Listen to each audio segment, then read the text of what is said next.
베드로후서 2장부터 나가겠습니다. 나가기 전에 베드로후서 1장 맨 뒷줄에 있는 거 봅시다. 20절, 21절.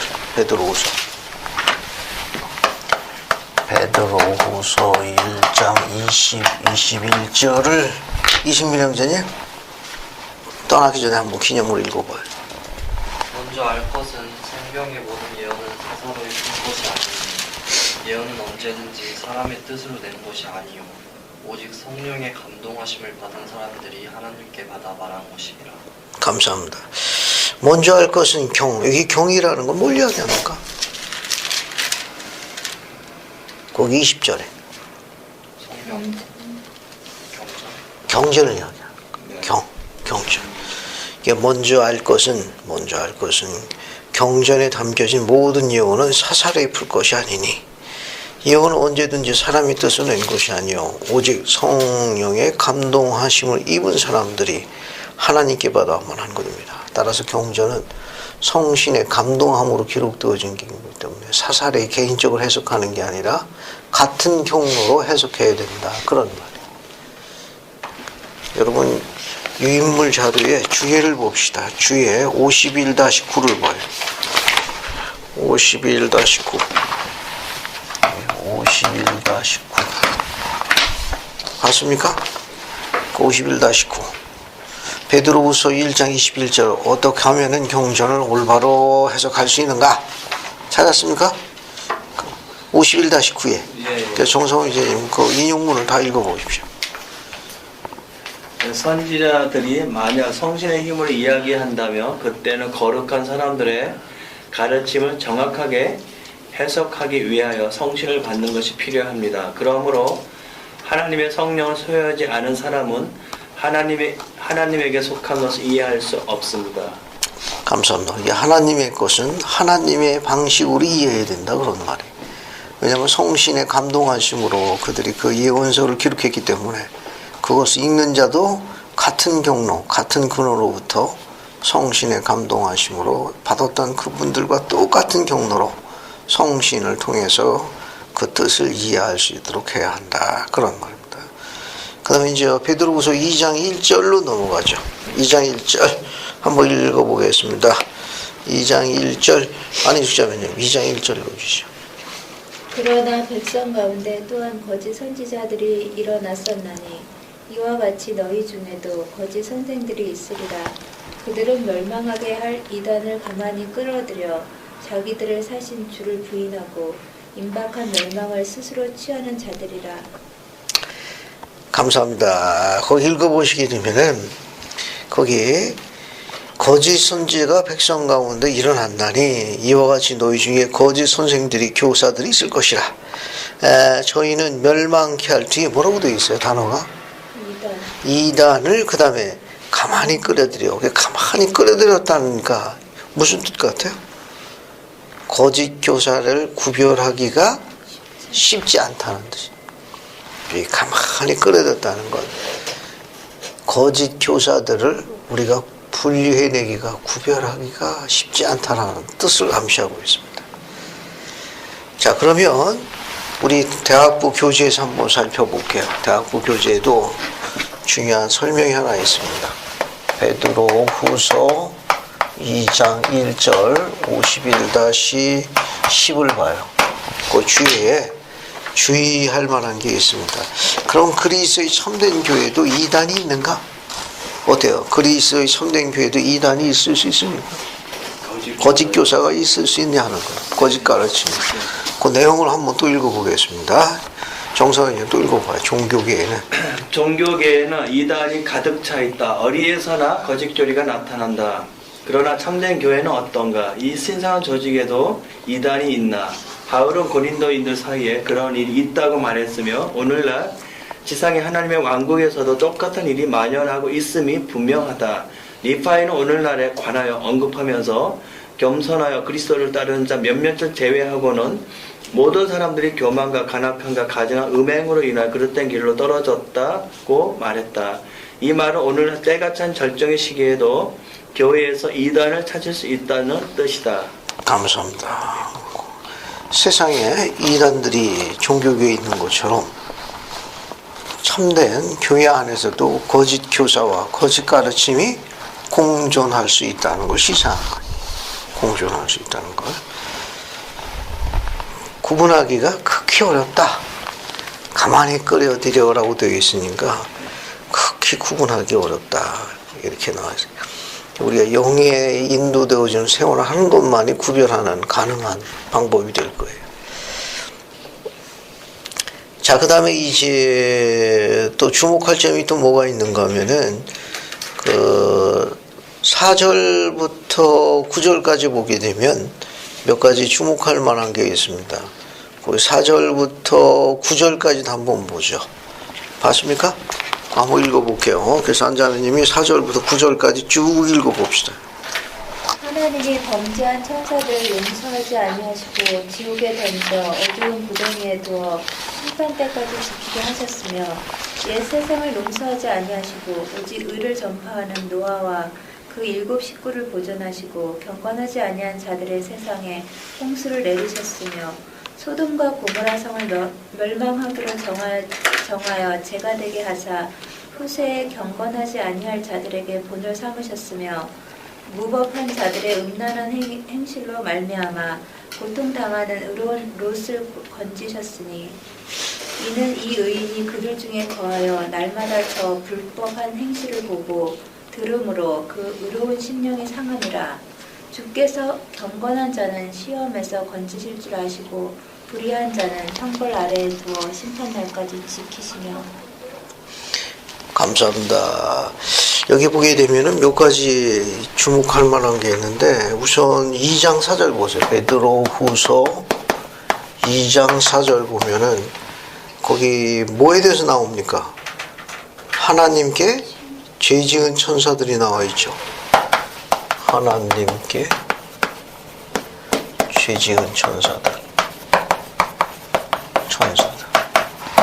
그죠? 여기 쫓겨났고, 그 다음에 건너뛰어서 2장 5절에는 또 누가 나와 있습니까? 노아와 그렇죠. 여기 보면 옛 세상을 용서하지 아니하시고 구세계와 또 누가 돼요? 거기 홍수 전에 사악한 백성들. 홍수 전에 사악한 사람들. 그 다음에 6절에 보면 또 누가 나와 있습니까? 소돔과 고모라 성에 속한 사악한 자들. 그죠? 소돔과 고모라 성에 사악한 자들.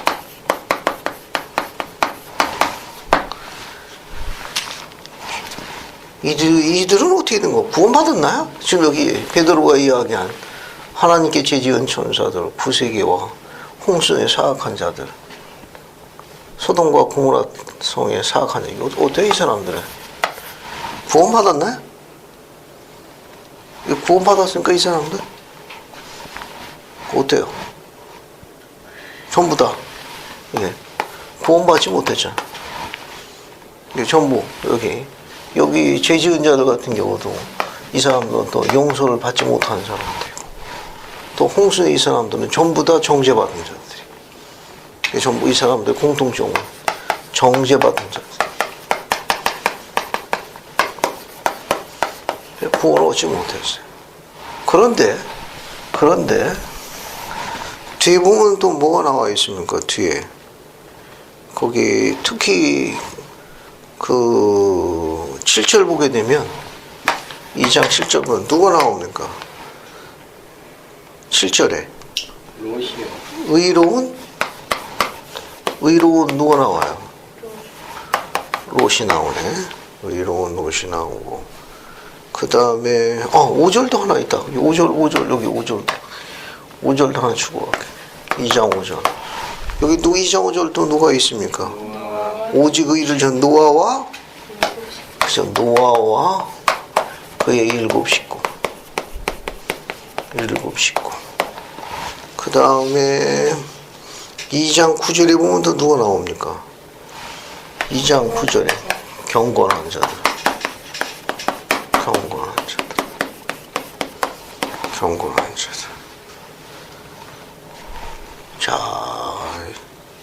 여기 우리 몇 가지 좀 주목할 만하게 돼. 특히 소돔과 고모라 성에 있는 사악한 자들의 기록에서 그 뒷부분에 뭐라고 되어 있습니까? 베드로가 뭐라고 가르쳐서요? 여기 6절 뒤에 보면 소돔과 고모라 성을 멸망하기로 정하여 제가 되게 하사 후세에 경건하지 아니한 자들에게 뭐가 되어 있습니까? 본을 삼았다. 그러니까 소돔과 고모라 땅에 임한 멸망은 언제 이야기하는 겁니까? 우리 시대에 사악한 자들에게 일어날 심판의 예표라는 것도 묘사하는 거예요. 여기 소돔과 고모라 성에 사악한 자들에게 임한 멸망은 언제? 후세에, 이게 우리 시대에 사악한 자들에게 임할 멸망의 예표가 되는 거예요. 멸망의 예표가 되는 겁니다. 그럼 그와 똑같이 노아와 그 7 식구, 의로운 롯, 그 다음에 경건한 자들은 어때요? 오늘 거기 뭡니까? 여기 보면 그 당시에 그런 사악하고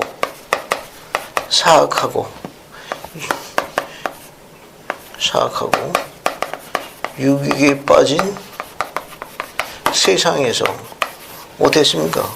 여기 구원을 얻었잖아요. 구원을 받았잖아요. 어서 오십시오. 구원을 받았잖아요. 그럼 또 이건 우리에게 뭘 가르쳐 줍니까? 오늘날도 같이 적용해요. 오늘날도 세상이 얼마나 사악해. 역시 마찬가지로. 오늘날 어때요? 유혹이 또 가증함이 이렇게 점철된 이 또 뭡니까? 불법이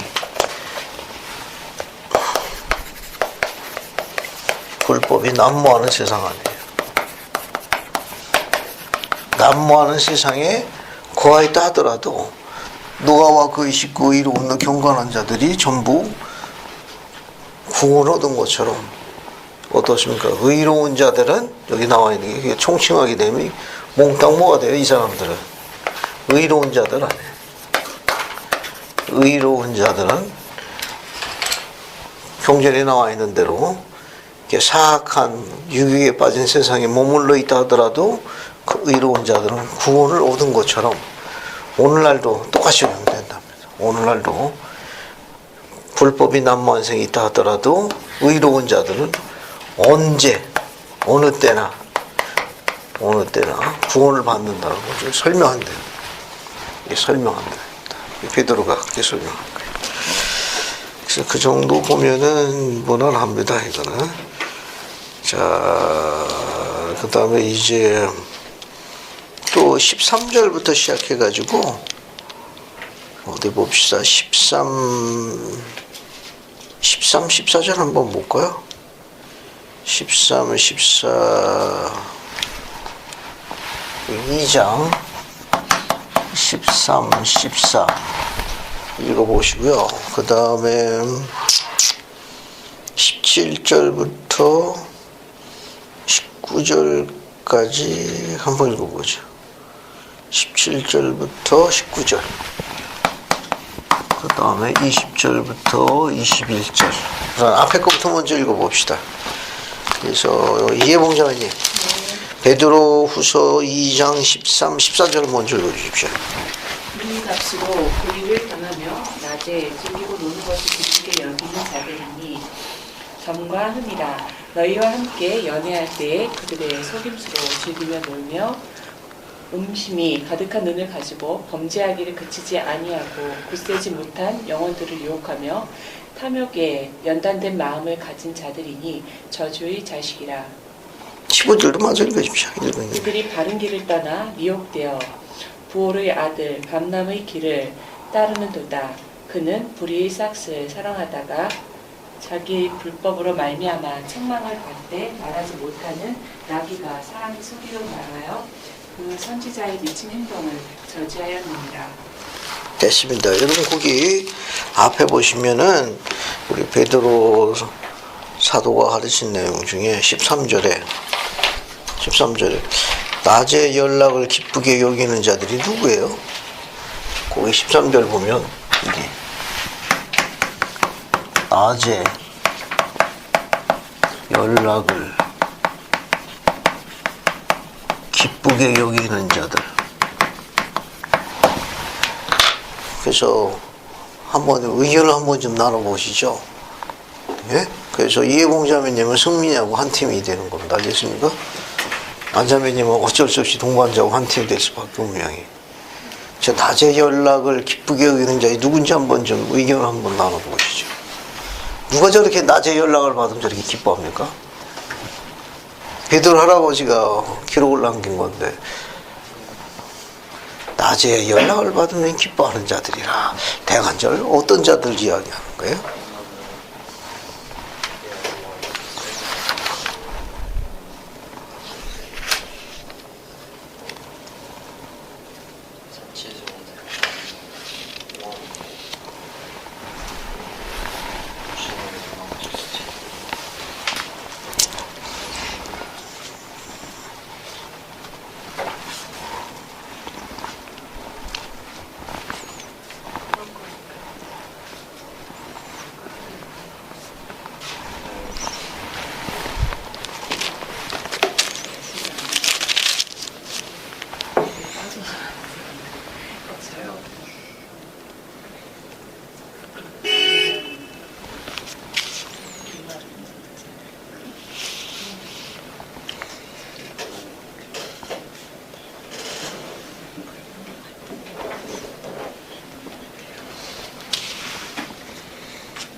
이봉자배님, 네.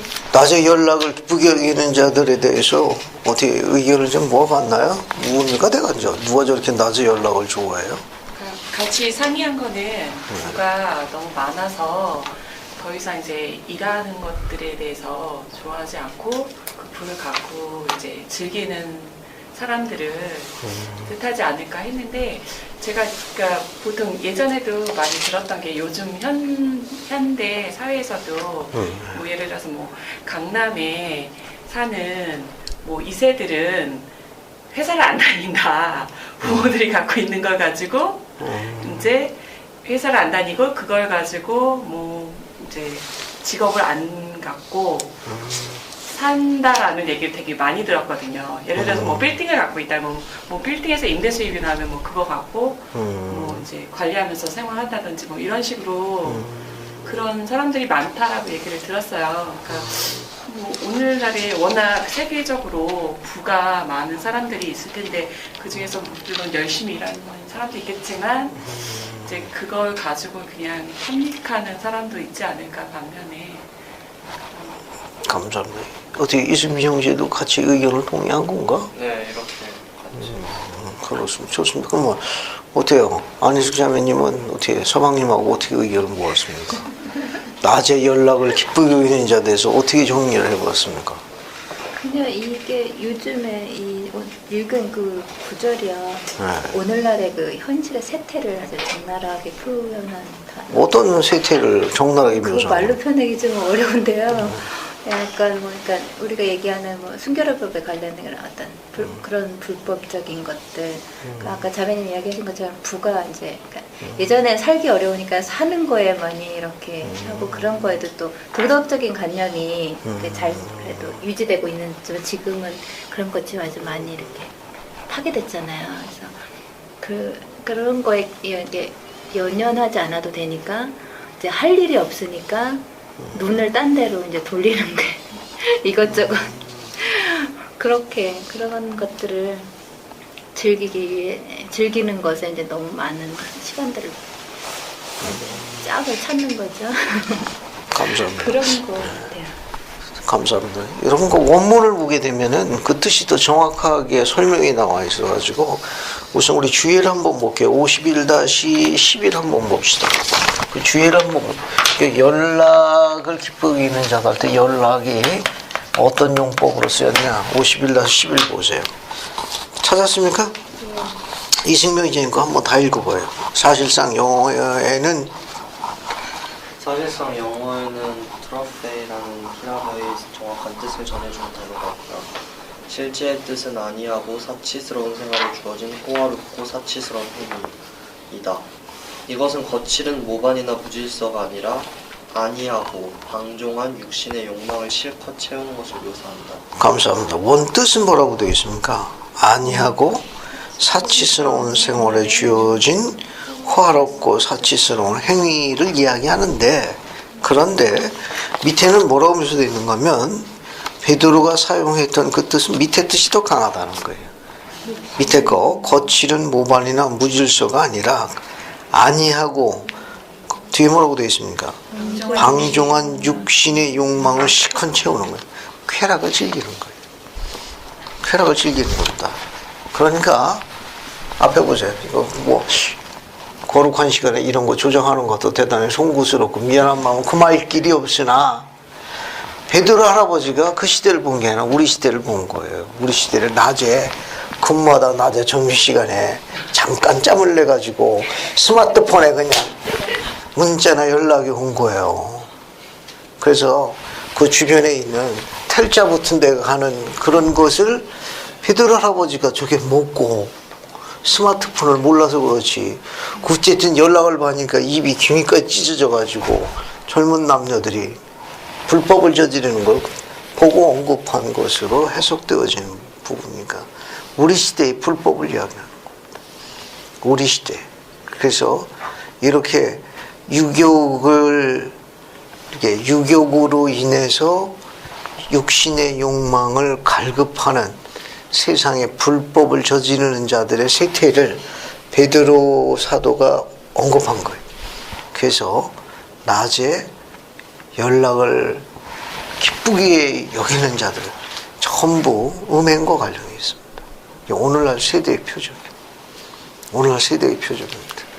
참 기가 막히죠. 세상에 보고 이게 표현도 너무 잘했다 싶어. 낮에 연락을 기쁘게 여기는 자들. 오늘날 세상의 세태를 이야기하는 겁니다. 그래서 자나깨나 누굽니까? 예전에는 불조심이었는데 자나깨나 아내 조심, 남편 조심, 그죠? 잠든 남편 아내 다시 살펴보죠. 요즘 세상이 이렇게 돼버린 거예요. 왜냐하면 그 뒷받침하는 규절이 14절 첫 줄입니다. 뭐라고 되어 있어요? 음심이 가득. 그냥 눈이 아니네. 이런 거 활동을 한번 이런 눈으로 한번 쳐다보게 좀 여기 이거 좀 롤플레이를 한번 해봐야 되는데 이게 눈에 그냥 음심이 가득.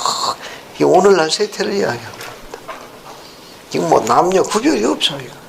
음심이 가득한 눈을 가지고 범죄하기를 쉬지 아니하고 굳세지 못한 영혼들을 유혹하며 탐욕에 연단된 마음을 가진다더니 저주의 자식들이라. 오늘날 불법에 난무하는 세태를 이야기한 거니까. 그러니까 정통적인 가족 구조인 즉 우리가 가지고 있는 그런 화목한 가정하고는 이제 오늘날 세대가 많이 파괴가 될 걸 염두에 둔 건데 그 중에 하나가 뭐냐 불순결입니다. 음행과 관련이 있어요. 그래서 이제 15절 뒤에 보게 되면 또 오늘날 세태를 보면 뭐냐. 오늘날 이제 불법이 난무하는 세상, 오늘날 표적인데 정직한 싹을 좋아하는 게 아니라 뭘 좋아합니까? 15절 맨 마지막 보면 불의의 싹을 사랑하는 거예요. 그래서 오늘날은 불법이 난무한 세상입니다. 그럼 17절 보게 되면은 오늘날도 세상인데 오늘날 진리를 찾아다니는 사람들이 굉장히 많을 거라는 거예요. 진리가 이제 뭐 광야에 있다 하면 광야로 쫓아가고 산에 있다고 하면 또 산에 쫓아가고 골방에 있다 하면 또 골방에 쫓아가고 뭐 온갖 것들이 지금 이제 난무하잖아요. 그래서 베드로는 오늘날 우리 시대에 뭐라고 이야기했는가 하면 이 사람들은 물 없는 셈이요 광풍에 밀려간 안개니 결국은 진리를 찾는다는 거예요. 진리를 찾지 못하기 때문에 영혼의 위로를 얻지 못할 것이다. 그래서 오늘날 수많은 진리가 범람할 거예요. 그러나 궁극에는 물 없는 샘과 같고 광풍에 밀려가는 안개 같은 것이 다 소용없고 하면 할수록 어떻게 됩니까? 캄캄한 어둠 속에 빠져들어서 혼란스럽기만 한 거예요. 하면 할수록 그쪽으로 추구하면 추구할수록 찾으면 찾아 더 컴컴해서 어두움 속에 빠져버리고 만다. 이렇게 이야기했습니다. 자, 그래서 오늘날 이제 우리 시대에 쭉 이야기를 하는 이제 표현들이거든요. 그래서 이제 3절을 가게 되면, 3장을 가게 되면 8절부터 뭐라고 이야기했느냐? 한번 쭉 보죠. 8절부터 8, 9, 그 다음에 11절을 읽어보면 되겠습니다. 이거요.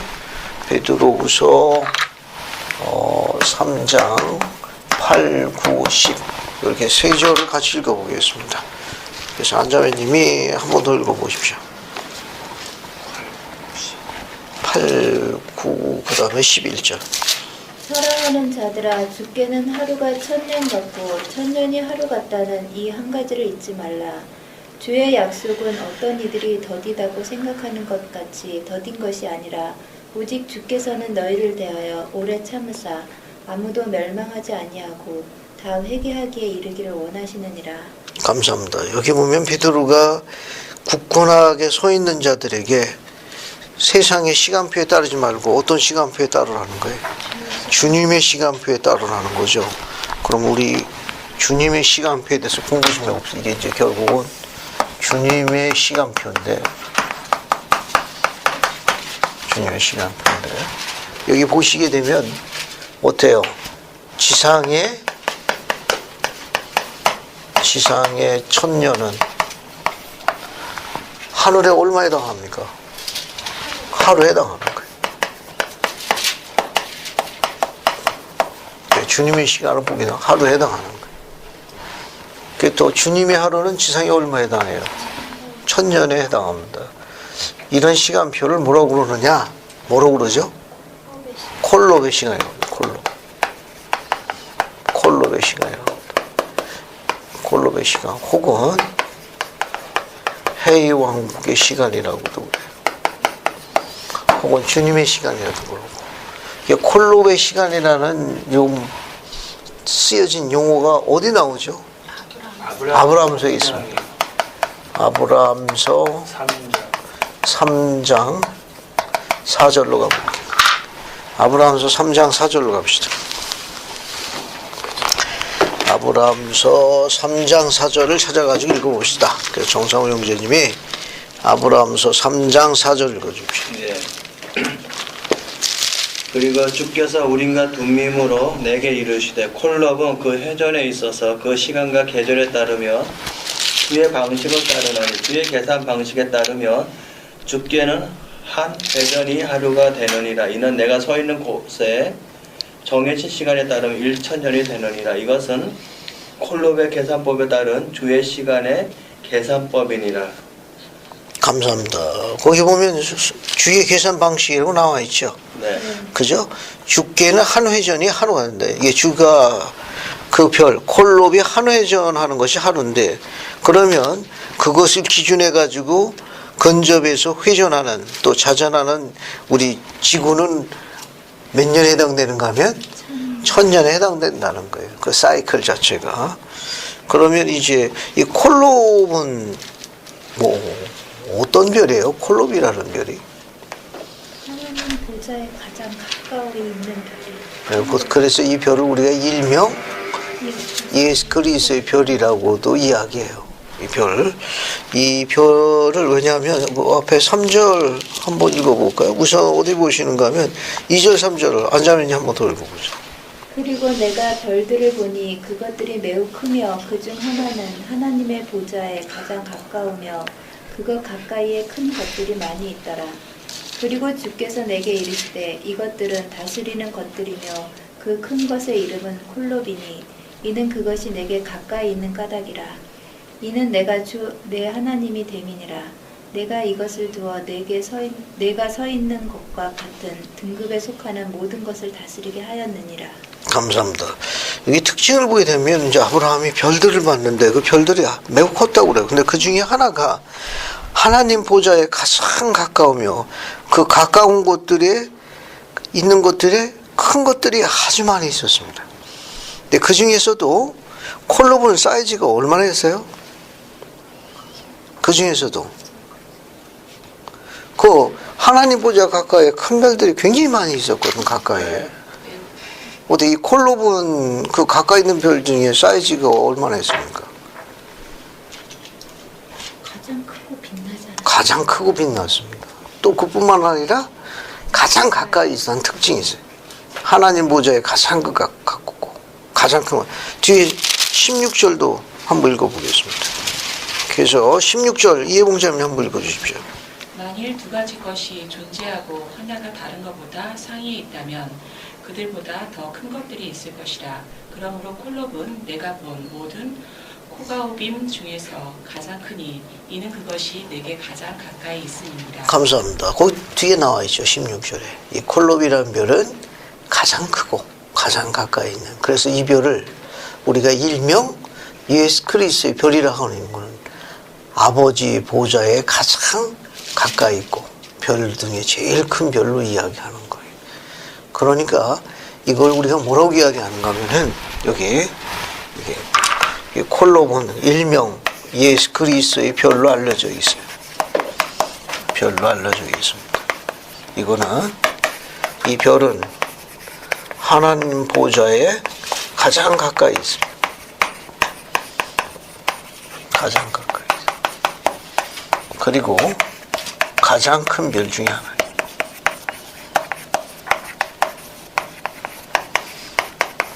가장 큰 별 중에 하나예요.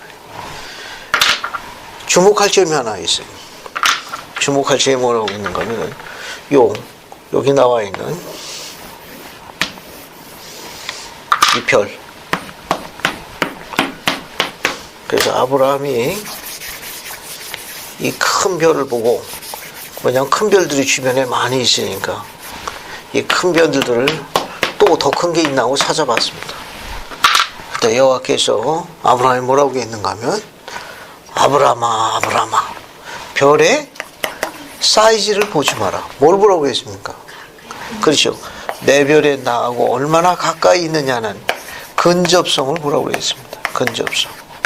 크기가 중요한 게 아니라 근접성이 더 중요하고 있습니다. 프락시모티라고 합니다. 프락시모티라고. 그러니까 콜롭에 가까이 있으면 있을수록 그 별이 다스리는 별이라고 했어요. 가까이 있으면 있을수록 다스리는 별이. 기초 지도자 별입니다. 지도자 별. 이 말은 뭐냐 하면은 우리도 어때요? 하나님 가까이 나아가면 나갈수록 우리가 어떻게 됩니까? 의로움을 계속 증거하게 되니까 의로움에서 더 많은 파워를 갖게 되는 거예요. 그래서 사이즈가 중요한 게 아니라 근접성이 중요한 거예요. 근접성은 우리에게 다스리는 그 권세를 허락해 줍니다. 그 파워를 주는 거예요. 사이즈보다 더 중요한 거는 근접성이 더 중요합니다.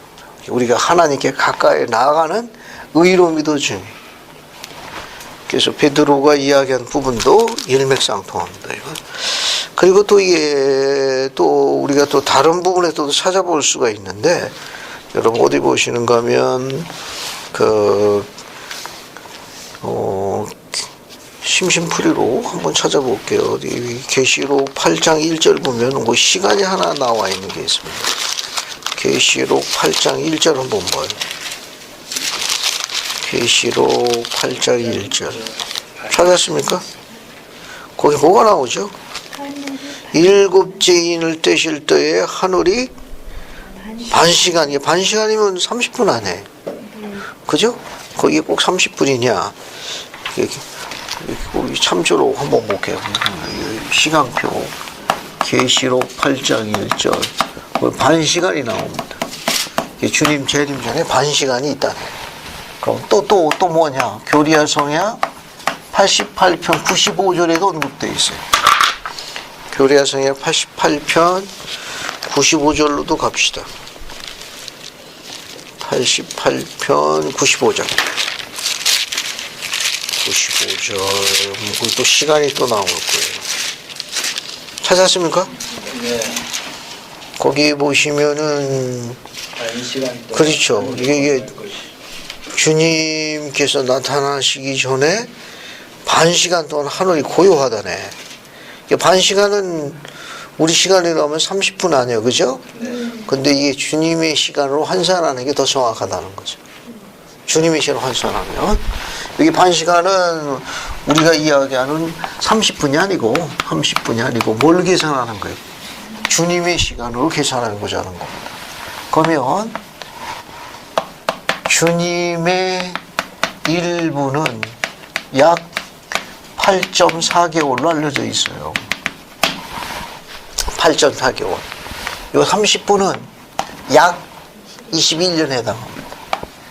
약 21년에 해당돼요. 약 21년. 꼭 20년이라는 세월보다도 근사치로 이야기하는 겁니다. 21년. 1시간 되면은 약 42년이 되는 거고. 만약에 향년 84세를 향수했다면은 약 어때요? 또 1시간 하면은 42년이 되죠. 그죠? 1시간 하면 약 42년이 되니까 2시간 하면 몇 년이 되는 거예요? 약 84년. 올해 84세를 향수하고 부름을 받아 영의 세계로 갔다. 그러면 주님의 시간으로 얼마나 된 거예요? 2시간 된 거예요. 2시간. 2시간. 긴 시간 아니죠. 주님. 왜냐면 주님의 시간 1분이 약 8.4개월이니까 우리가 뭐 10년 고생이 했다 하더라도 거의 10분뿐이 안 되는 거예요. 주님의 시간으로 환산하면 10분도 안 돼요. 한 7, 8분? 7, 8분 정도뿐이 안 될 거예요. 이게 주님의 시간으로 환산하게 되면 오래 참으면 왜 중요하냐. 그냥 끝이 안 보이거든. 너무 이 세월이 너무 험해가지고. 그렇지만 주님의 시간을 환산하면 잠깐이에요, 잠깐. 또 다 잊어버리고. 그거 기억해서 사는 사람 없어요. 우리가 망각이라는 게 좋을 때가 많은 거예요. 그거 다 기억하게 되면 살찜 하나도 안 남은 거예요. 이게 잊어버리니까 또 기억 안 해. 또 다른 사람 신경 쓸 거 없어요. 다른 사람 신경 쓸 사람 아무도 없어요. 다 먹고 살고 힘든 세상이니까 다른 사람의 뭐 생각 뭐 이런 거 연연할 필요 없는 거죠. 그러니까 여기 이제 시간이 이렇게 나와 있으니까 그래서 우리도 한번 이제 계산해 보는 거예요. 우리도 이제 주님의 시간으로 얼마나 되느냐, 여러분.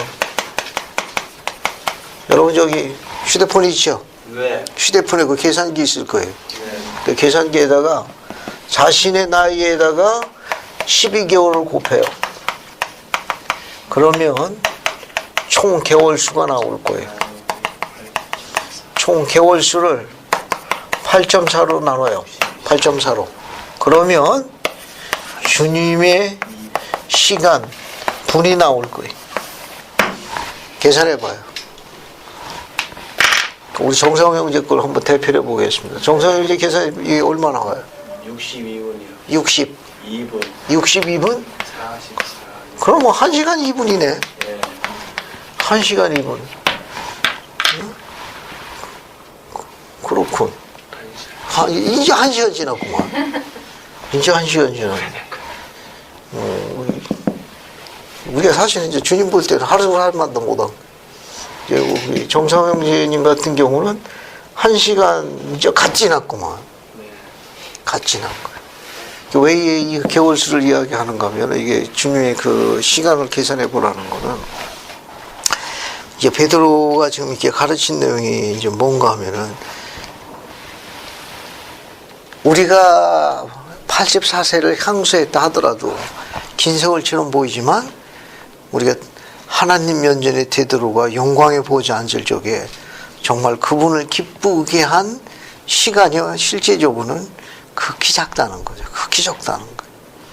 이게 84년이라는 세월 동안에 잠잔 시간 빼고, 그죠? 먹는 시간 빼고, 뭐 이것저것 수다 떤 시간 빼고, 그리고 뭐 이것저것 뭐 사랑해서 남주나 본 거, 뭐 오로라 공주 본 거 다 빼고, 뭐 또 뭐 뮤지컬 본 거 뭐 이런 거 다 빼고, 뭐 축구 경기 보고, 뭐 프로야구 쫓아다니면서 이런 거 다 빼고, 그러면 이제 주님의 것을 한 것 시간을 내보면은 그게 얼마 안 되거든요. 그거 가지고 다음 세상이 결정되는 거예요. 그래서 우리가 영적인 거에 관한 시간을 확보한다는 건 아주 의미가 있다는 거죠. 그래서 이제 이 샘플로 이렇게 종교교회에 와서 공부하는 시간은 주님을 기쁘게 하는 시간인데, 왔다 가는 대중교통 시간도 다 포함하실 거예요. 플러스 알파로. 또 우리 젊은이들이 이제 잠자고 먹는 것도 있지만, 예를 들어서 온전히 그 젊은 나이로 선교사 할 경우에는 그 2년이라는 세월로 풀로 다 계산하실 거예요. 또 감안하셔가지고 주님께서 후하게 또 다른 복을 마련하실 거예요. 베드로는 이제 그런 의미에서 이제 이야기를 한 겁니다. 그래서 베드로후서 3장 9절 보면, 주의 약속은 어떤 이는 더디다고 생각하는 것이 더딘 것이 아니니라. 오직 너희를 대하여 오래 참으사 아무도 멸망하지 않고 다 회개하기 이르기를 원하시는 거다 그냥. 주님께서 오래 참으시는 거 뭐냐? 우리를 그만큼 사랑하시는 거예요. 그래서 11절 보시면, 이 모든 것이 이렇게 풀어지니 너희가 어떠한 사람이 되어야 마땅하뇨? 어서 많이 들은 구절 같으죠. 그죠? 너희가 어떠한 사람이 되어야 마땅하뇨? 뒤에 뭐라고 되어 있습니까? 거룩한 행실과 경건함으로. 그죠? 그 다음 뭡니까? 하나님의 날이 임하기를 바라보고 뭐하라? 간절히 사모하라. 간절히 사모하라. 우리 여기 어떠한 사람이 되어야 마땅하뇨 또 가르침이 또 어디 나오죠? 27장 27절. 그렇죠. 미대륙에 방문하신 부활하신 주님께서 미대륙 백성들이 가르치신 게 또 나오죠. 니파 제3니파의 27장 27절. 뭐 문장이 똑같네. 그죠? 정사원이가 한번 또 읽어보십시오. 또 내가 너희에게 줄 공의로운 심판을 좇아 너희가 이 백성을 심판하는 자가 될 줄을 너희는 알라. 그런즉 너희가 어떠한 사람이 되어야 마땅하냐? 진실로 내가 너희에게 이르노니 나와 같은 자라야 하느니라. 감사합니다. 거기 주님께서도 이야기하신 나와 같은 자, 베드로가 이야기한 거룩한 행실과 경건함으로 가득 찬 자, 일맥상통한 거 같은 거예요. 그러니까 문장에서 여기 주목할 만한 단어는 어떤 사람이 되어야 마땅하냐. 마땅하냐는 그렇게 되어야 할 의무도 있고 그렇게 해야 할 필요도 있는 거예요. 그 부분을 닮아가는 겁니다. 자, 그 다음에 이제 용어 설명하고 이제 뒤로 넘어갑시다. 그 13절 보시게 되면, 우리는 그의 약속대로 의에 관한 바, 뭘 바라보라고 했습니까? 새하늘과 새 땅이 나오네요. 그죠? 베드로후서 3장 13절에 보면, 베드로후서 3장 13절 보면 새하늘과 새 땅이 나오죠. 자, 옆에 있는 반환하고 새하늘과 새 땅은 어떤 하늘과 어떤 하늘을 이야기하는지 한번 의견 좀 한번 모아보세요. 여러분, 유인물의 설명이 약간 나옵니다. 한번 그 참조하셔가지고 한번 보세요. New Heavens에 New Heavens 새로운 하늘과 New Face라고 돼 있네. 새 땅이. 승민아 그 영문 갖고 있나?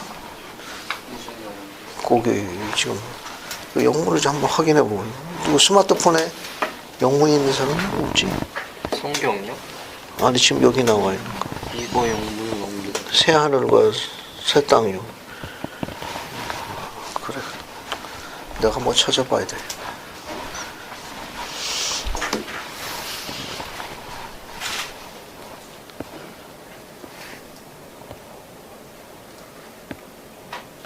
영문을 잘못 적었네. 베드로후서 3장 13절. 3장 13절에 그 새 하늘과 새 땅 할 때 땅이 영문이 뭘로 되나 한번 찾아봐. 혹시 다운받은 거 있으면.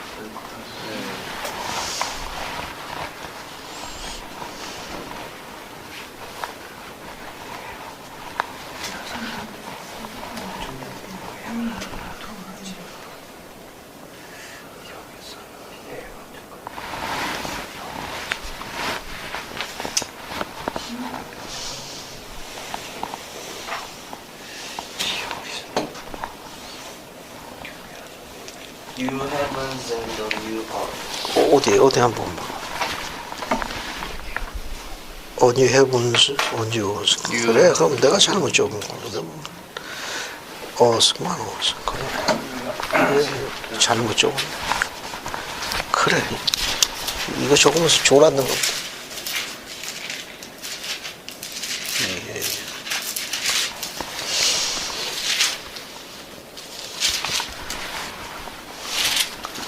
내가 잘못 적었어. 어디 보자. New heavens. New earth. 이 페이스로 내가 잘못 적었네. 네. 응? 잘못 적었어.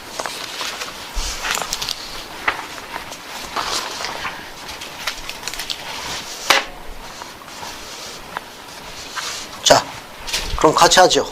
시간을 좀 정리 좀 해봅시다. 네. 어디 새하늘과 새 땅은 어느 새하늘과 새 땅을 언급하는 겁니까? 지금적으로는 해왕국을 상징하지 않는 거죠. 그렇지요. 그럼 여러분 계시록 21장 한번 봐요. 계시록 21장 한번 봅시다. 계시록 21장 1절 한번 봐요.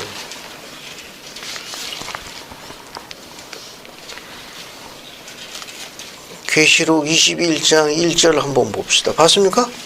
그것도 한번 읽어볼게요. 안자면 한번 더 읽어봐요. 또 내가 새 하늘과 새 땅을 보니 처음 하늘과 처음 땅이 없어졌고 바다도 다시 있지 않더라. 감사합니다. 그럼 여기 나와 있는 새 하늘과 새 땅은 또 뭐예요? 복천전 때 주어지는 달의 왕국에서 자, 여기 봐요. 정사님 이야기한 거 이제 정리해 볼게요. 이 베드로 후서에서 나와 있는 거 새 하늘과 새 땅은 네. 새 하늘과 땅 이거는 해왕국으로 전환된 지구를 묘사한 거. 그런데 계시록 21장 1절에도 새 하늘과 새 땅이 나온다고 해요. 새 하늘과 새 땅이 나온다. 이게 용법이 두 개로 쓰일 수가 있어요. 두 개로.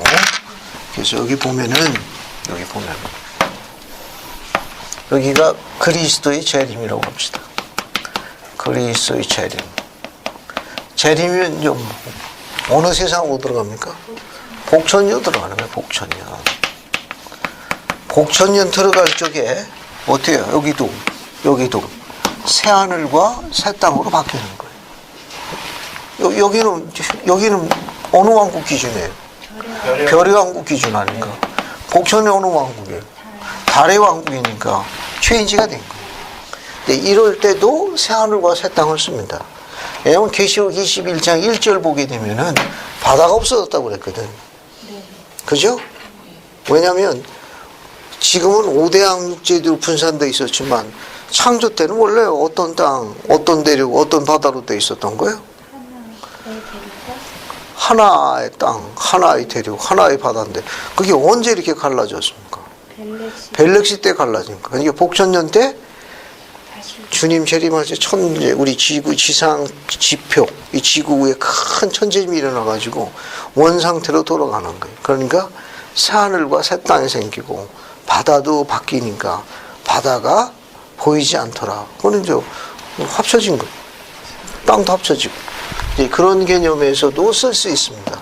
그러나 일반적으로 쓰일 경우에는 언제를 이야기하는가 하면 복천년이 끝나고 난 다음에 심판을 거쳐가지고 지구가 뭘로 바뀌어요? 해왕국으로 바뀌는 거예요. 이때 바뀔 때 쓰는 용법이 베드로후서 3장 13절이에요. 일반적으로 쓰이는 의미는 해왕국으로 전환된 지구를 의미하는 걸로 쓰이지만 일부로 복천년에 관한 변화되어지는 묘사할 적에도 새하늘과 새 땅도 쓸 수 있습니다. 그건 이제 일부 이렇게 계시록 21장처럼 이렇게 시리즈로 할 때는 새하늘과 새 땅으로 바뀐 것도 묘사할 수 있지만 우리가 이렇게 구원의 큰 틀에서 볼 적에는 새하늘과 새 땅은 해왕국으로 전환된 지구를 언급하는 표현이에요.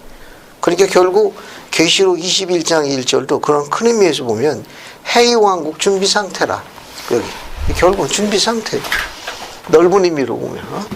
근데 자세한 작은 의미로 보면 복천년 때를 이야기하는 거고 베드로가 이야기한 건 우리가 일상적으로 설명하는 일반적으로 설명하는 해왕국 상태의 새하늘과 새 땅을 묘사하는 표현으로 보시면 되겠어요. 이제 꼭 새하늘과 새 땅이 해왕국만 언급하는 건 아니라는 거. 일부적으로 복천년의 지구로 바뀐 상태도 묘사할 수 있다.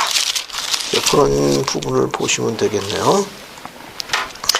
그 다음에 이제 또 뭐가 있는가 하면은 건너뛰고 16절 한번 읽어보겠습니다. 그래서 정상은 이제 16절 한번 읽어봐요. 3장 16절.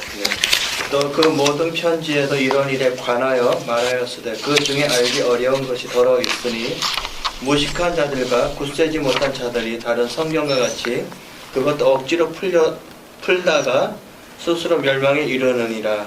감사합니다. 그래서 여러분 16절 보면은 경전에는 어때요? 알기 어려운 것이 더러 있을 수 있습니다. 그런 건 어떻게 하라는 겁니까? 이거는 그 밑에 보면 억지로 풀다가 스스로 멸망에 빠질 수가 있으니까 계시에서 밝혀져 있는 부분까지만 접촉하는 거고 닫혀진 거는 어떻게 해야 돼요? 덮어둬라 그겁니다. 덮어둬라. 이게 또 하지 말라면 더 열심히 하죠. 그럼 뭐 어떻게 된다는 거예요? 하지 말라는 거 자꾸 하면 멸망에 배도에 빠진다는 거예요. 스스로 멸망에 들어가나니.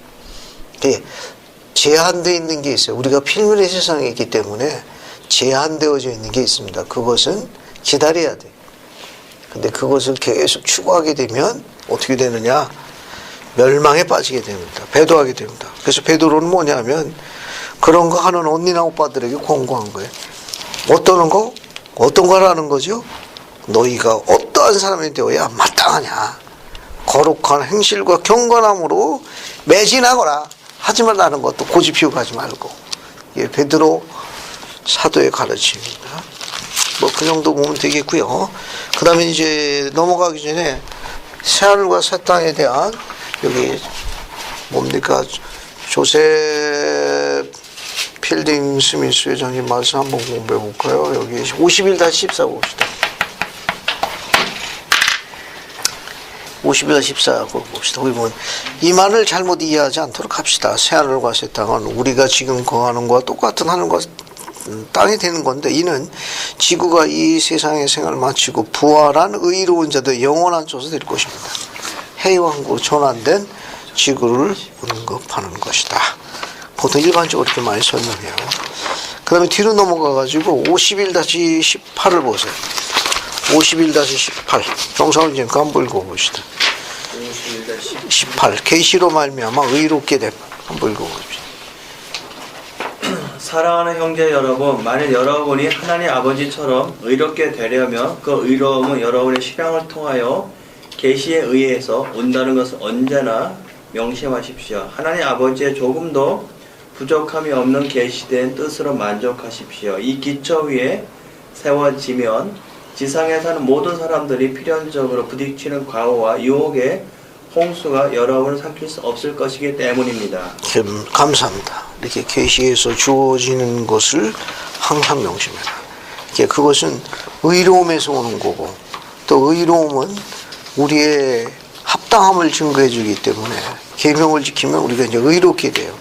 또 의로움은 합당함을 증거해서 거기에서 신앙의 은사인 계시의 은사를 받을 수 있다. 그런 말입니다.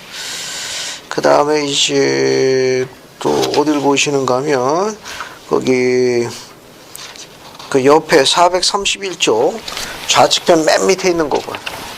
여기 431쪽이라고 되어 있습니다. 431쪽 맨 밑에 찾았어요? 네. 그것도 한번 읽어보세요. 안자매님 그거 한 번 더 읽어보세요. 복음을 통하여 복음을 통하여 우리 안에 계신 성령이 육신을 복종시켜서 고의적인 범법 없이 살 수 있게 될 때 하나님의 성령은 우리 자신의 영과 연합하여 의좋은 동반자가 됨으로써 창조주의 마음과 뜻이 피조물에게 전달되는 것입니다. 감사합니다. 우리가 경전을 사사리 풀 것이 아니라 우리가 경전에 더러 알겨는 것들 많이 있는데 그런 부분에서 우리가 어떻게 계시를 받을 수 있느냐. 여기 불의감령 회장님 설명하기를 복음을 통하여 우리 안에 계신 성령이 육신을 복종시켜서 고의적인 범법 없이 살 수 있게 될 때 하나님의 성령은 우리 자신의 영과 연합하여 의 좋은 동반자가 됨으로써 창조주의 마음과 뜻이 피조물에게 전달되게 됩니다. 이해하시겠죠? 우리가 우리 안에 있는 성령이 육신이 유욕을 이제 극복하는 겁니다. 우리가 이제 거룩하게 되는 거예요. 거룩하게 됨으로 인해 가지고 우리 몸이 이제 성전으로 전환되니까 그 하나님의 영이 우리 자신의 영과 함께 거하는 거예요. 그러면 창조주의 마음과 뜻을 그대로 우리가 받아들이게 돼서 이해력이 일치월장하게 커진다는 거죠. 그런 부분을 가르치고 있는 겁니다. 이거. 맨 뒷장으로 와요. 뒤에 432쪽 맨 끝부분. 데이비드 미크 회장님이 이야기한 겁니다. 맨 끝에 거 봐요. 네. 이승면 이제 그거 한번 읽어봐요. 맨 끝에 거. 자신의 창조주와 맨 뒤에. 자신의 창조주와 그런 관계를 맺고 있는 사람은 행복한 사람이며 그 안에서 우리는 신의 성품에 참여하는 자가 됩니다. 그것은 실제적인 것이며 그렇기 때문에 나는 이 거룩한 시간에 여기서 여러분께 그에 대하여 증언하는 것입니다. 감사합니다. 똑같은 표현이에요. 데이비드 미크 회장님도 자신이 창조주와 그런 관계를 맺고 있는 사람은 행복한 사람이며 그 안에서 우리는 신의 성품에 참여하는 자가 됩니다. 그것은 실제적인 것이고 그렇기 때문에 나는 이 거룩한 시간에 여기서 여러분이 그에 대해서 증거할 수 있습니다. 우리가 그렇게 생활하는 게 가능하다는 거예요. 신의 성품에 참여하는 자가 된다는 게 가능하다는 거예요. 그러려면 우리는 무엇이 필요합니까? 우리가 이렇게 신의 성품에 참여하는 자 되려면 뭐가 필요한 거예요? 앞에 보세요. 앞에 베드로후서 1장 5절부터 7절까지 한번 봅시다. 봤어요? 5절부터 7절까지. 5절부터 7절까지.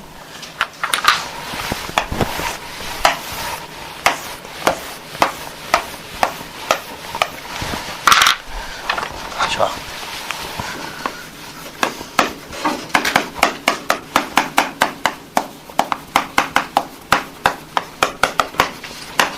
너희가 어떤 사람이 마땅하뇨?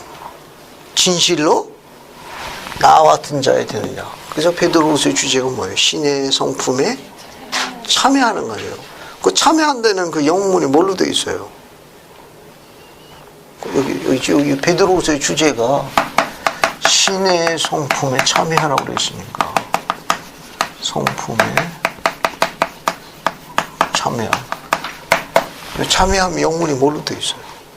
승민이 퍼뜩 찾아봐. 스마트폰 찾아가지고 퍼뜩 찾아보라고. 좀 기다려보세요. 승민이가 저기 스마트폰에서 다운받아 놓은 게 있으니까. 이게 베드로후서 1장 4절 맨 끝에 줄을 찾으라고. 베드로후서 1장 4절 맨 끝에 영문을 한번 찾아봐.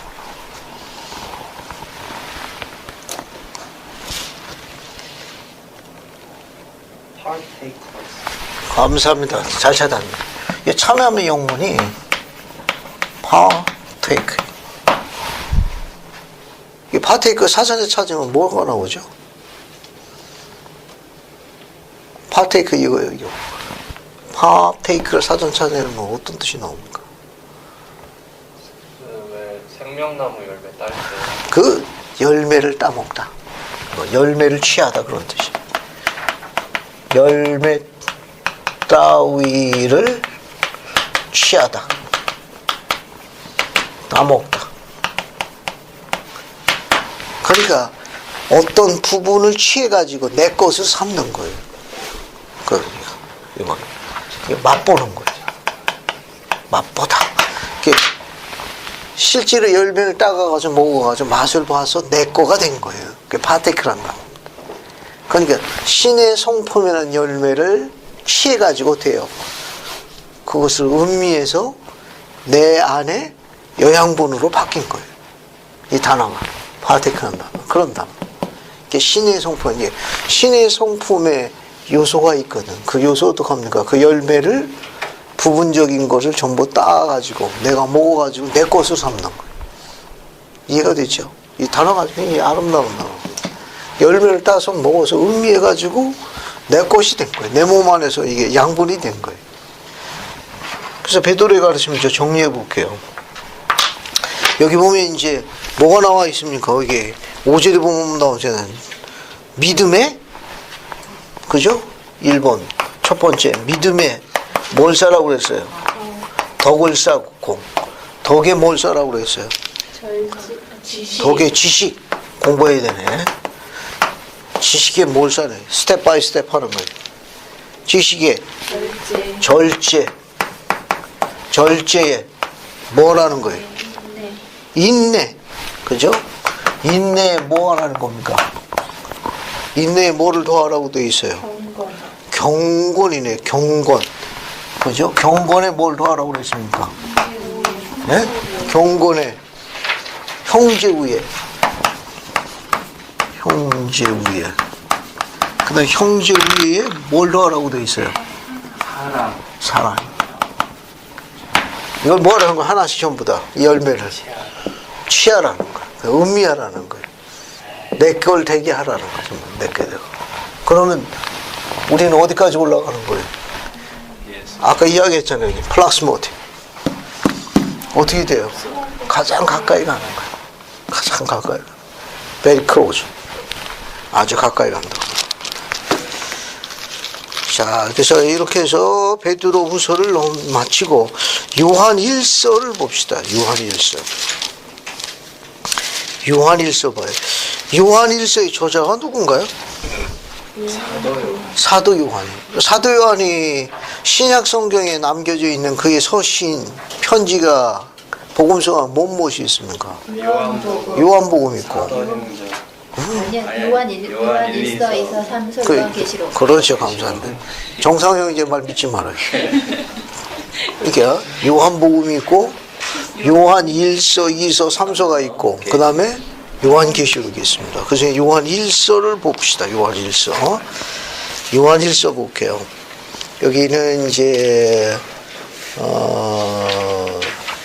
앞에 여러분들 쭉 읽어보시면 되고 특별히 어딜 보시는가 하면은 2장 9절부터 11절까지 봐요. 이것도 재미있습니다. 요한 1서 2장 9절부터 12절까지 보세요. 이게 주제는 이제 전부 사랑에 관한 내용인데 우선 적용할 수 있는 거 먼저 찾아보겠습니다. 이해봉 자매님이 9절부터 12절까지 읽어주십시오. 이 가운데 있다 하면서 그 형제가 미워하는 자는 지금까지 어둠에 있는 자요. 그의 형제를 사랑하는 자는 그 가운데 거하여 자기 속에 거리낌이 없으나 그 형제를 미워하는 자는 어둠에 있고 또 어둠에 행하며 날 곳을 알지 못하나니 이는 그 어둠이 그의 눈을 멀게 하였음이니라. 자녀들이 내가 너희 됐습니다. 그렇게 하지 마시면 돼요. 9절부터 12절까지. 여기 보면은 빛 가운데 있다 하며 그 형제를 미워하는 자는 지금까지 어두운 가운데 있는 자요. 그의 형제를 사랑하는 자는 빛 가운데 거하여 자기소에 거리낌이 없으나 그의 형제를 미워하는 자는 어두운 가운데 있고 또 어두운 가운데 행하여 갈 곳을 알지 못하나니 이는 어둠이 그의 눈을 멀게 하였습니다. 이 요한일서의 주제는 사랑입니다. 근데 말로만 사랑한다고 아직도 미움을 갖고 있는 자는 사랑이 없는 자예요.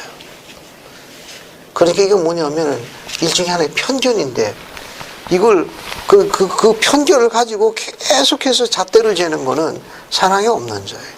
사람은 바뀝니다. 변화돼요. 또 그때 또 그러한 어려운 상황이 있을 수 있는 걸 그 마음속의 심중까지 우리는 헤아릴 만한 능력이 우리가 없어요. 그런 능력이 있을 때만 판단하는 거지. 그런 능력이 없을 경우에는 우리는 우리 자신을 들여다봐야 된다는 게 이 가르침이에요. 그래서 여기 보면 빛 가운데 있다면 그 형제를 미워하는 자는 지금까지 어둠 가운데요. 이게 배도에 빠져드는 대표적인 자입니다. 자기는 의로운데 다른 사람들은 잘못하고 있는 거예요. 자기가 하는 건 전부 의로운 거예요. 자기가 생각하는 거, 판단하고 모든 건 자신은 잘하고 있는데 다른 사람들이 못해. 그건 뭐냐? 본인이 어둠 속에 빠져 있는 결과예요. 그러니까 자신의 잣대를 가지고 기준을 하면 안 돼요. 이게 자기께 가장 옳고 자기께 가장 하나님 보시기에 합당하다고 이것은 이 기록에 나와 있는데요. 어둠 가운데 있는 자. 그래서 그런 부분 보시면 도움이 될 수가 있습니다. 이거. 그 다음에 이제 또 15, 16절 한번 읽어볼게요. 15, 16절. 요한일서 15, 16절 한번 읽어봅시다. 봤습니까? 그것도 한번 읽어볼게요. 그래서 정상호 형제님이 15, 16절 한번 더 읽어보세요. 15, 16. 네, 요한일서 2장 15, 16절.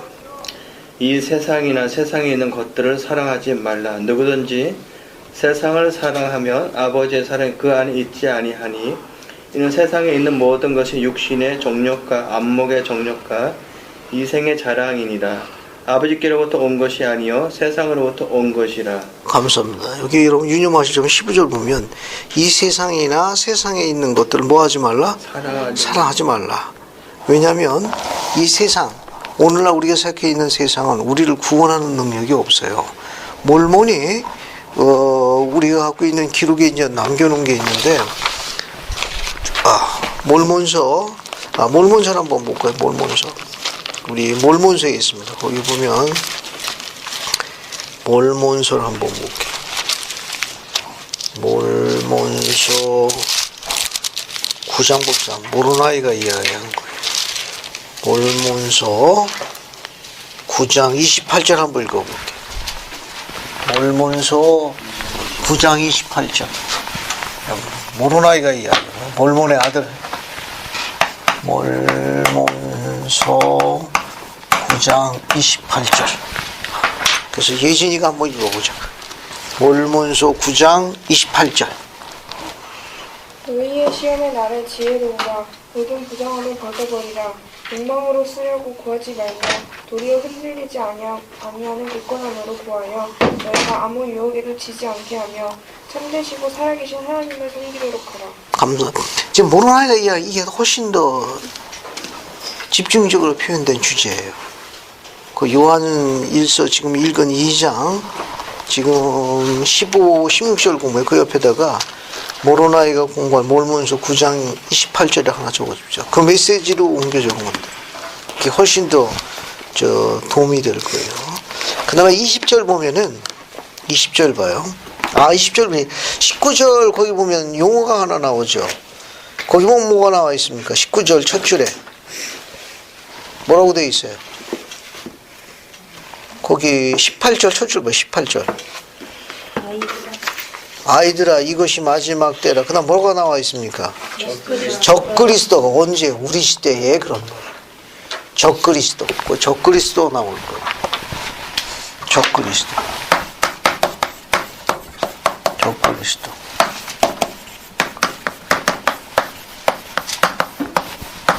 앤티크라이스트라 하죠. 앤티크라이스트. 여러분 경전한 나세에서 적그리스도 설명이나 한번 찾아봐요. 우리 갖고 있는 경전한 나에서 한번 찾아봐요.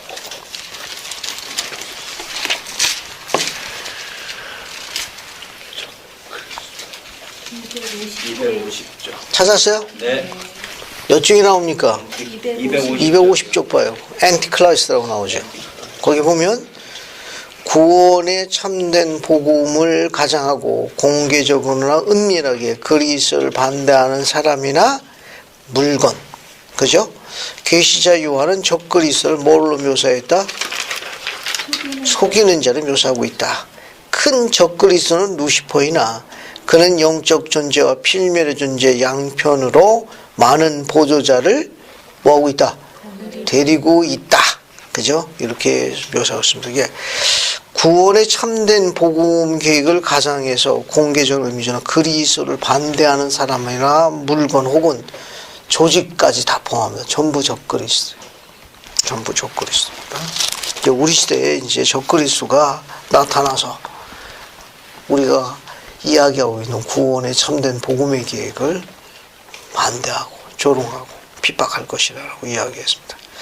20절 너희는 거룩한 자에게서 기름 부음을 받고 모든 것은 아니라 이게 기름 부음을 받고라고 되어 있죠. 기름 부음을 받고 찾았어요? 이 기름 부음 받고는 뭘 이야기합니까? 너희는 거룩한 자에게서 기름 부음을 받고 모든 것을 아느니라. 이 기름 부음은 뭘 이야기해요? 성신의 은사를 이야기합니다. 메콩이 장로이고 성신의 은사를 이야기한다. 성신의 은사라고 적어둬요. 그 다음에 메콩기 장로가 이야기한 겁니다.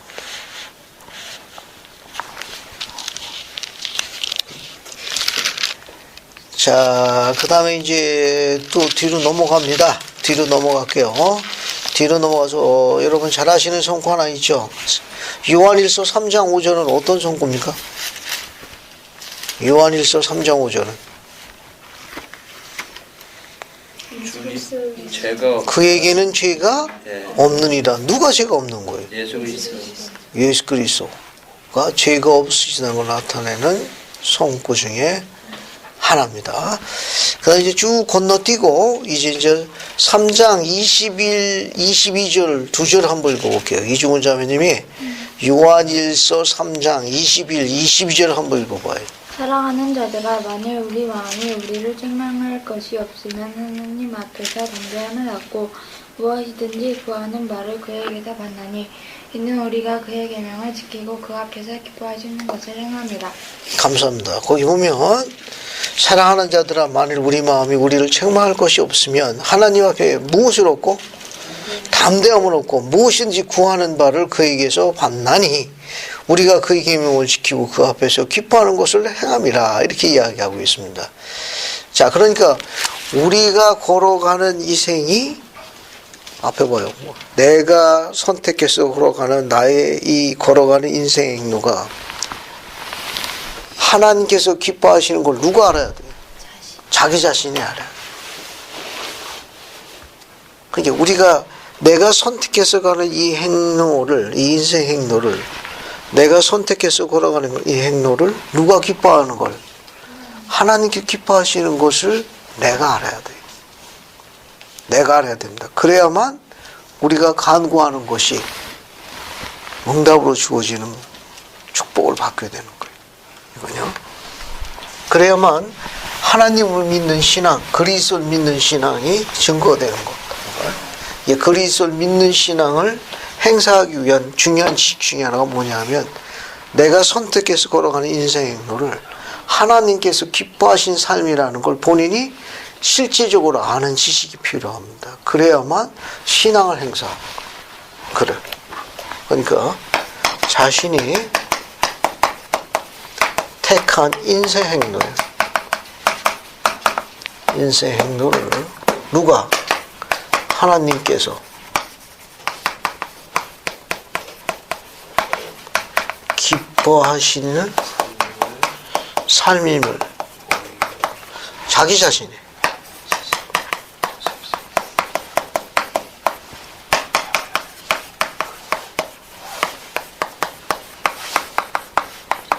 실제로 하는 개인적인 지식이 필요해요. 이 지식이 있어야만 우리가 뭘 행사하는가 하면 그리스도를 믿는 신앙을 행사하는 거. 그리스도를 믿는 신앙을 행사하는 거. 신앙. 이제 그리스도 믿는 신앙을 행사하게 되면 우리가 어떻게 되는가 하면 계명에 순종하게 돼. 계명에 순종하게 돼. 계명에 순종하게 돼. 이게 계명에 순종하게 되면 의로움이 증거됩니다. 의로움이 증거. 의로움이 증거돼요. 그러면 요 의로움에 대한 보상을 주십니다. 의로움에 대한 보상으로 주시는 하늘의 은사가 있어요. 주시는 하늘의 은사가 있습니다. 그러니까 의로움이 커지면 커질수록 이 은사가 계속 커져요. 이 은사가 바로 무슨 은사인가 하면 신앙의 은사예요. 신앙의 은사. 신앙의 은사. 그러니까 의로움이 커지면 커질수록 신앙의 힘도 커지게 돼요. 이 신앙의 힘이 커지면 커질수록 어떻게 되느냐? 기도의 응답이 빨라지는 거예요.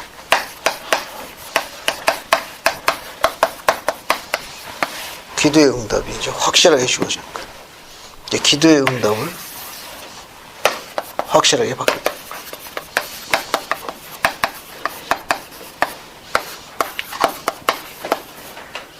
확실하게 받게 돼요. 이제 그 과정을 묘사한 게 지금 21절, 22절의 메시지예요.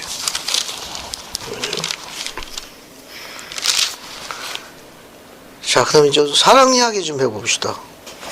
사랑 이야기. 이해봉자매님, 네. 요한일서 4장 7절, 8절 한번 읽어주십시오. 사랑하는 자들아, 우리가 서로 사랑하자. 사랑은 하나님께 속한 것이니 사랑하는 자마다 하나님으로부터 나서 하나님을 알고 사랑하지 아니하는 자는 하나님을 알지 못하나니 이는 하나님은 사랑이심입니다. 감사합니다. 여러분, 그 밑에 거 또 읽어볼게요. 이해봉자매님 19, 20절 마저 읽어주십시오. 19, 20절. 예. 우리가 사랑함은 그가 먼저 우리를 사랑하셨음이니라. 누구든지 하나님을 사랑하노라 하고 그 형제를 미워하면 이는 거짓말하는 자니 보는 바 그 형제를 사랑하지 아니하는 자는 보지 못하는 바 하나님을 사랑할 수 없느니라. 감사합니다. 여기 사랑 스토리가 쭉 나오죠? 그죠?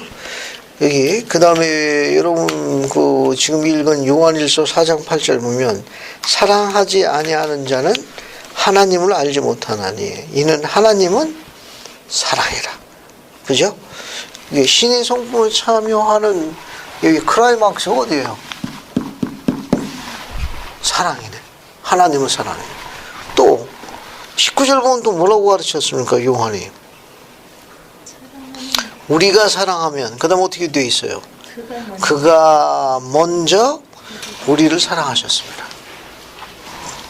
그죠? 그 다음에 이제 20절, 21절 맨 끝에 보면 또 뭐라고 되어 있습니까? 우리가 이 계명을 주께 받았나니 뭐라고 되어 있어요?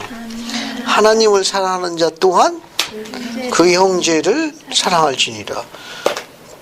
그죠? 거기 지금 제 성구를 몇 개 읽었습니다. 그죠? 9절에 보면 요약해 볼게요. 요약해 보겠습니다. 여기 보면 지금까지 공부한 부분에는 하나님은 사랑이다. 그죠? 여기 요한일서 4장 8절에 나오는 겁니다. 그죠? 그 다음에 19절 4장 8절이고 4장 19절에는 뭐라고 되어 있어요? 우리가 사랑하면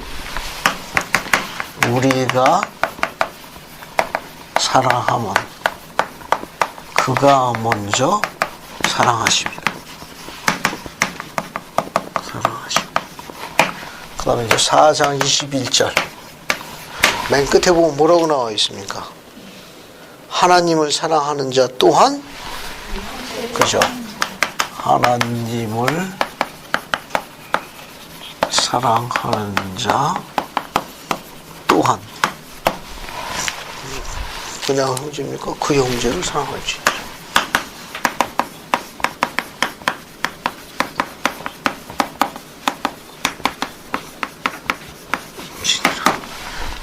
그 요한이 기록한 요한일서의 주제는 지금 칠판에 적어놓은 사랑이. 칠판에 적어놓은 거. 이게 요한일서에서 요한이 강조한 메시지가 뭐냐 하면은 하나님의 사랑에 대해서 이야기한 거예요. 사랑인 겁니다. 그래서 몇 가지 볼 수 있죠. 우리가 신의 성품에 참여하는 가장 클라이막스에 담는 건 사랑입니다. 또 사랑은 기다리는 게 아니라 그분이 먼저 어떻게 했어요? 우리를 사랑하기 위해 우리도 그분을 사랑하시는 거예요. 그래서 하나님을 사랑하는 자는 누굴 사랑해야 돼요? 그 형제를 사랑해야 되니까 자매는 사랑 안 해도 되죠. 그죠? 여기 형제만 사랑하라고 그래. 그 형제만. 그죠? 어때요? 여러분 생각은 어떻습니까? 이봉자매님 어때요? 그 형제만 사랑하면 되는 겁니까? 아니죠. 성민이 생각은 어때요? 여기? 하나님을 사랑하는 자는 꼭 그 형제만 사랑하면 되는 건가? 사랑하는 게 되죠. 감사합니다. 몇 가지 오늘 쭉 정리를 했는데 여러분에게 하나 거룩한 원리라고 되어 있는 원리가 하나가 있습니다. 여기 이 지금 공부하고 있는 여기 있는 겁니다.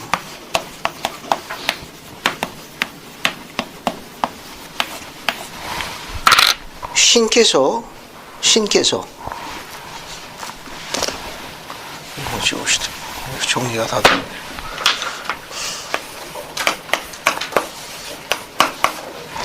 한 남자가 있어요. 한 남자가 있습니다. 이 남자 안에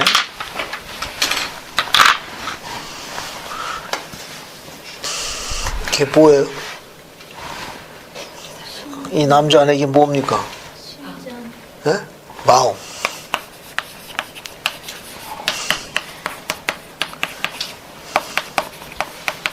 심장이죠.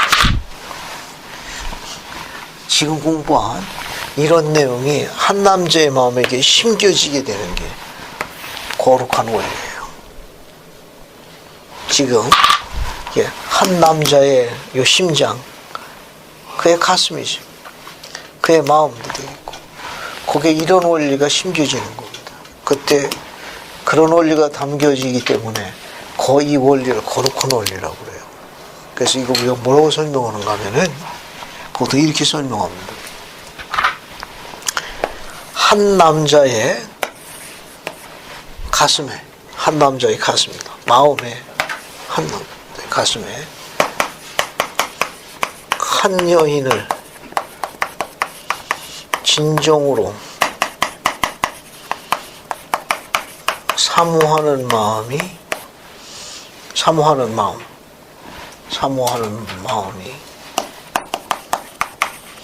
애정으로 깊이 자리 잡는 것만큼 거룩한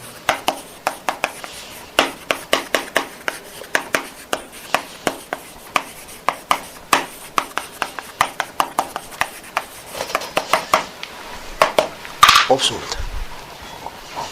이게 시작이에요. 사실은 이래야 세상에 변화가 옵니다. 세상을 바꾸는 원리는 한 여인을 그 한 남자의 가슴 속에 사모하는 마음이 애정으로 깊이 자리 잡는 거예요. 그래서 그것이 자리에 잡아가지고 그 남자를 변화시킵니다. 이것이 세상을 바꾸는 원리예요. 그것이 가장 거룩하고 유익한 원리로 알려져 있습니다. 안 그러면 남자가 변화가 안 돼요. 남자가 거룩하고 유익하게 안 됩니다. 그러니까 지금 요한일서 이런 내용을 이렇게 또 적용할 수도 있습니다. 언제 세상이 바뀌느냐? 남자가 바뀌어야 돼. 이제 그 남자의 이 가슴 안에 한 여인을 사랑하는, 지극히 사랑하는, 사모하는 마음, 애정으로 깊이 자리 잡는 겁니다. 그럼 그게 이제 나중에 액팅으로 나가게 되어 있어요. 여기 있잖아요. 사랑 덩어리.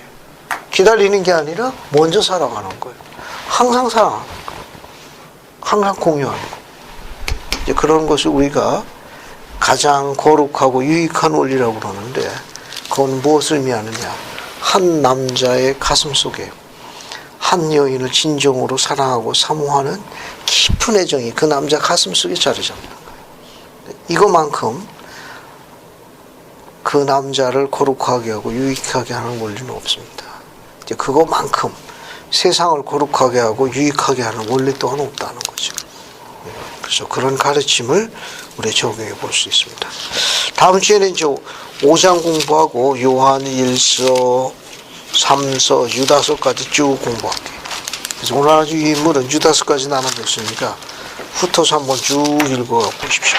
예수 그리스도입니다. 아멘.